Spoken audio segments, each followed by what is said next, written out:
बिस्मिल्लाहिर्रहमानिर्रहीम। अस्सलाम वालेकुम डियर स्टूडेंट, उम्मीद करती हूँ आप सब खैरियत से होंगे। स्टूडेंट, आज मैं आपको लेक्चर दूंगी, वो एक बहुत ही अहम टॉपिक है जिसके ऊपर आपका पूरा मैथ का पेपर डिपेंड कर रहा होता है, और वो है आपकी पेपर प्रेजेंटेशन। क्योंकि पेपर प्रेजेंटेशन अच्छी होती है तो आपको नंबर मिलते हैं। स्टूडेंट क्या कॉमन गलतियां करते हैं जिसकी वजह से उनके नंबर्स कट हो जाते हैं। पूरा पेपर आ रहा है, ठीक है, और बच्चे क्या करेंगे, पेपर अपनी तरफ से वो 100% देकर आएंगे, लेकिन जब उनके नंबर आएंगे तो 50 या 50+ होंगे या 60+ होंगे। जबकि अगर वो खुद आके नंबर लगाएंगे, जब काउंट करेंगे, तो वो तो कहेंगे भाई 80-90+ हमारे नंबर आ रहे हैं। फिर स्टूडेंट स्टक हो जाते हैं, सोचते हैं कि यार हम बोर्ड वालों ने ज़्यादती कर दी, ये कर दिया, वो कर दिया। तो ऐसा नहीं होता। आज मैं आपको सिखाऊंगी कि पेपर प्रेजेंटेशन क्या होती है, ये क्यों ज़रूरी होती है। हम बीएससी में जब थे ना, उससे पहले हम भी ना एफएससी तक, मैट्रिक एफएससी तक कोई पेपर प्रेजेंटेशन नहीं बनाते थे, कुछ भी नहीं। तो हमारे सर थे मैथ के, वो ना हमारे नंबर काट लेते थे पेपर प्रेजेंटेशन ना बनाने पे, रफ शीट यूज़ करने पे। चलें, आपकी तो शीट्स बोर्ड की तरफ से आती हैं। एक दफ़ा हमने कहा सर आप क्यों कट करते हैं। तो सर कहते हैं कि भाई आप लोग लड़कियां सुबह सुबह आती हो तो मेकअप शेकअप करके आती हो ना, खुद को तैयार करती हो, तो ये जो पेपर प्रेजेंटेशन होती है ना, ये पेपर का मेकअप होता है, ये लाजमी करना पड़ता है। तो जो मेकअप किए होते हैं ना, वो अच्छे लगते हैं, प्यारे लगते हैं ना, तो खुद का ख्याल रखती हो तो इसका भी रखा करें ना। तो हमने आगे से कहा हाँ टीचर, सर हम तो निकाब करते हैं। सर आगे से बोल के कहा कि निकाब करते हो तो फिर भी उसको भी सेट करके आते हो ना, इसी तरह तो नहीं उठ के आ जाते। तो बिल्कुल इसी तरह आपने अपना पेपर सेट करना होगा, उसको मेकअप करना होगा। अब देखें, कुछ बच्चे ऐसे होते हैं जिनकी हैंड राइटिंग अच्छी नहीं होती है, लेकिन उनकी पेपर प्रेजेंटेशन इतनी अच्छी होती है कि एग्जामिनर उनको पूरे नंबर देता है। और फिर हम सोचते हैं यार उसकी तो राइटिंग भी ऐसी है, हमारी राइटिंग भी अच्छी है, हमें क्यों नंबर मिले, उसके नंबर क्यों ज़्यादा आ गए। तो आज मैं आपको ये सारी बातें बताऊँगी कि उसके नंबर क्यों ज़्यादा आते हैं, आपके नंबर क्यों कम आते हैं। तो टाइम नहीं ज़ाया करते, हम चलते हैं अपनी पेपर प्रेजेंटेशन की तरफ। भाई ये है आपकी पेपर प्रेजेंटेशन। सबसे पहले जो चीज़ है ना, वो है आपका सब्जेक्टिव। क्योंकि ऑब्जेक्टिव तो आपने पेपर के ऊपर ही ना हल करना होता है, तो बात किसकी है, सारी सब्जेक्टिव की है। जिन बच्चों को कट मार्कर से लिखना आता है ना, वो कट मार्कर से ये चीज़ें लिखना, सब्जेक्टिव टाइप पार्ट 1। और जिनको मेरी तरह कट मार्कर से नहीं लिखना आता ना, बेटा कोशिश भी नहीं करना। मुझे ना मार्कर से भी इतना हाथ से लिखने आता, मुझे पॉइंटर से लिखना आता है। तो देखिए मेरे मार्कर से लिखा है तो फिर भी इतनी अच्छी राइटिंग नहीं बनी।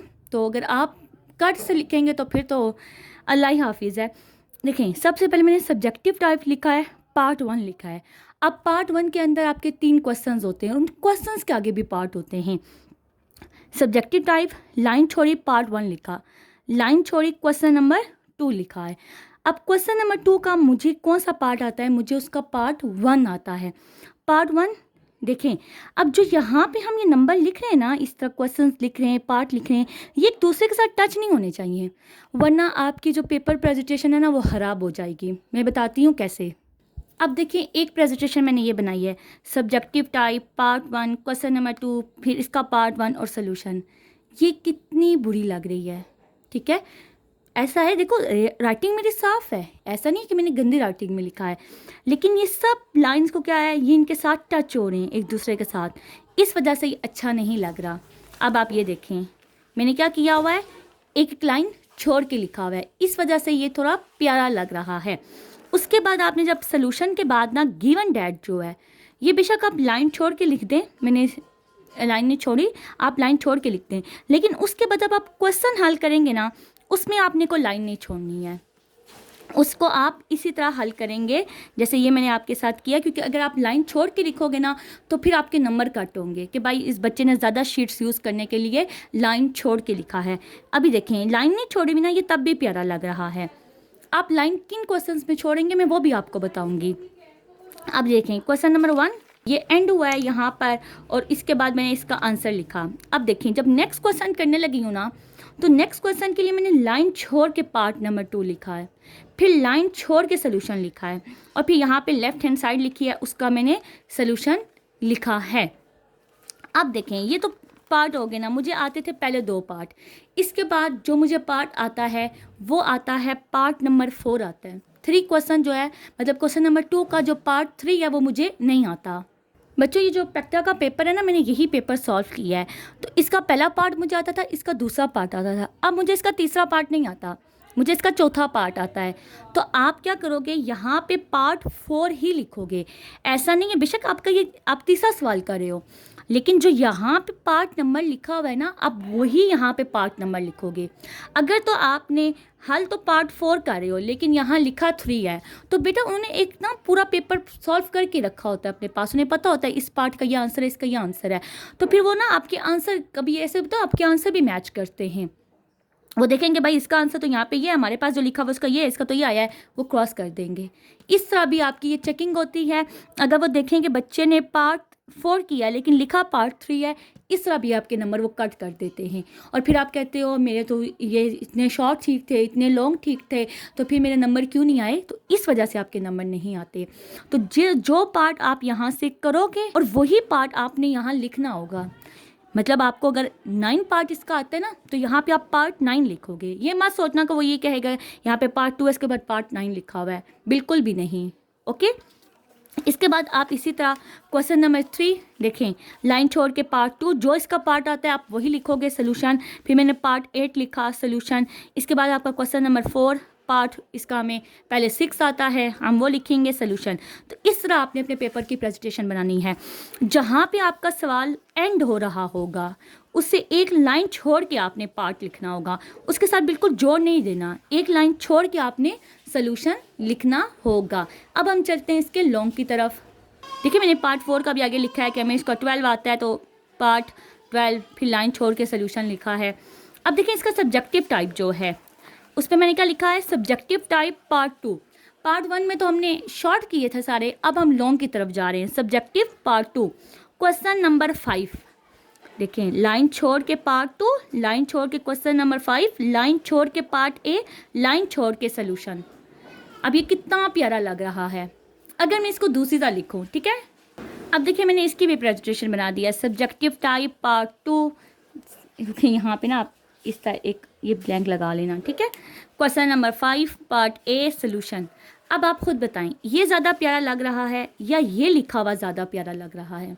यकीनन आपको भी यही पसंद आ रहा होगा, ठीक है। एग्जामिनर को भी इसी तरह पसंद आता है, आपने इसी तरह ही लिखना होगा। अब अगर आपने क्वेश्चन नंबर 5 का पार्ट ए किया है तो आप क्वेश्चन नंबर 5 का ही पार्ट बी करोगे। ऐसा नहीं है कि आपको 5 का ए पार्ट आता है और 6 का बी पार्ट आता है, तो आप ए कर लाओ और उसके साथ आप बी पार्ट कराओ 6 का, और आपका हमारा तो पूरा एक लॉन्ग 10 नंबर का ठीक हुआ है। नहीं, ये आपके 2 लॉन्ग हो जाएंगे, एक क्वेश्चन नंबर 5 का, एक क्वेश्चन नंबर 6 का। वो 5 नंबर का आपने किया 5 का और 5 नंबर का किया आपने 6 का, तो आपने टोटल एक लॉन्ग आपका 10 नंबर का होगा। आपने 20 नंबर के लॉन्ग अटैम्प्ट कर लिए हैं, आपने बेशक उनके एक पार्ट नहीं किए, लेकिन आपने 20 नंबर का लॉन्ग अटैम्प्ट कर लिया, आपके वही काउंट होंगे। तो इस तरह नहीं करना, आपने लॉन्ग वही करना है जो जिसका आप पार्ट ए करोगे उसी का आप पार्ट बी करोगे, जिसका आप पार्ट बी करोगे उसी का आप पार्ट ए करोगे। इस वजह से लॉन्ग क्वेश्चन आपने बहुत सोच समझ के पिक करने हैं, क्योंकि लॉन्ग आपके बहुत इंपॉर्टेंट हैं। 10 नंबर का लॉन्ग है जो ए बी पार्ट में डिवाइड है, ए के भी 5 नंबर हैं, बी के भी 5 नंबर हैं। और प्रेजेंटेशन मैंने आपको बता दिया है, प्रेजेंटेशन आपने कैसे करनी है। बच्चे प्रेजेंटेशन इतनी सिंपल ही रखना। कुछ बच्चे वो बहुत ज़्यादा वो लाइंस लगाते हैं, फूल बनाते हैं, इतना टाइम नहीं होता, ठीक है। मैथ का पेपर लेंथी होता है, तो आपने इस तरह सिंपल सादगी में ही खूबसूरती होती है, तो इस तरह आपने प्रेजेंटेशन बनानी है। अब मैंने आपसे कहा था कि आप लाइंस किन क्वेश्चंस के सोल्यूशन में छोड़ सकते हैं, वो मैं आपको बताती हूँ। आपके पास ऐसे क्वेश्चंस आ गए जिनमें स्क्वायर रूट आ रहा है, तो ये देखें, ये मैंने बिना लाइन छोड़े स्क्वायर रूट लिखा है। ये प्यारे लग रहे हैं? नहीं, ये मैं लाइन छोड़ के स्क्वायर रूट लिख रही हूँ। तो आप लोगों ने भी इसी तरह ही लिखना होगा। इन क्वेश्चंस में आप लाइन छोड़ सकते हैं, ये इस तरह लाइन छोड़ेंगे तो एग्जामिनर आपके नंबर भी नहीं कट करेगा और प्यारा लगेगा। उसके अलावा जिनमें आपके मैट्रिक्स आ जाएं या मॉड आ जाएं, तो ये देखें, आप वो ना अलग करने के लिए आप इस तरह करोगे तो ये प्यारा नहीं लगेगा आपका। लेकिन आप जब मॉड या मैट्रिक्स आ जाए तो उस वक्त आप लाइन छोड़ के अपना सोल्यूशन लिख सकते हैं। ये आपकी प्रेजेंटेशन में आएगा और इसके आपको नंबर मिलेंगे, नंबर कट नहीं होंगे। लेकिन अगर इस तरह के क्वेश्चंस आ जाए ना आपके, जैसे ये था क्वेश्चन, तो इन क्वेश्चंस में आप लोग लाइन स्किप नहीं कर सकते। अगर करेंगे तो आपके फिर नंबर कट होते हैं कि बच्चे ने ना ज़्यादा शीट्स यूज़ करने के लिए, या फिर कभी कभार ऐसा भी होता है कि शीट्स ही ख़त्म हो जाती हैं, यहाँ पे क्वेश्चंस रह जाते हैं। दूसरी बात, वाइटनर का बिल्कुल भी यूज़ नहीं करना, क्योंकि बोर्ड में वाइटनर की इजाज़त नहीं होती। अगर आपने वाइटनर यूज़ कर लिया तो आपके नंबर कट होते हैं। फॉर एग्जांपल, आपका कोई स्टेप रॉन्ग हो गया है, आपको पता चल गया है, तो आप क्या करें, एक छोटी सी ब्रैकेट लगाएं, इस तरह क्रॉस लगाएं। जहाँ तक वो रॉन्ग हुआ है ना, मतलब ये वाला स्टेप रॉन्ग हुआ है, तो यहाँ पे भी छोटी ब्रैकेट लगा के क्रॉस लगा दें। इससे एग्जामिनर को पता चल जाएगा कि ये स्टेप शामिल नहीं है। लेकिन अगर वाइटनर करोगे ना तो वो बुरा लगता है और उसके नंबर आपके कट हो जाते हैं। यही कुछ चीज़ें थी जो मैंने आपको बतानी थी पेपर प्रेजेंटेशन के हवाले से। और बाकी जो चीज़ें थी, अब बाकी आप पे है, आपकी तैयारी कितनी है, आप किस तरह से कर सकते हैं। अभी भी आपके पास 1 माह है, अपनी प्रैक्टिस करें। प्रैक्टिस में आप प्रेजेंटेशन बनाएं, ज़रूरी नहीं है सब क्वेश्चंस की बनाएं, 1-2 क्वेश्चंस की बनाएं, आपकी ना प्रैक्टिस हो जाएगी, आपको पता चल जाएगा कि भाई ठीक है, हमने इस तरह से प्रेजेंटेशन बनानी है, तो अभी आपका हाथ उस पर बैठ जाएगा।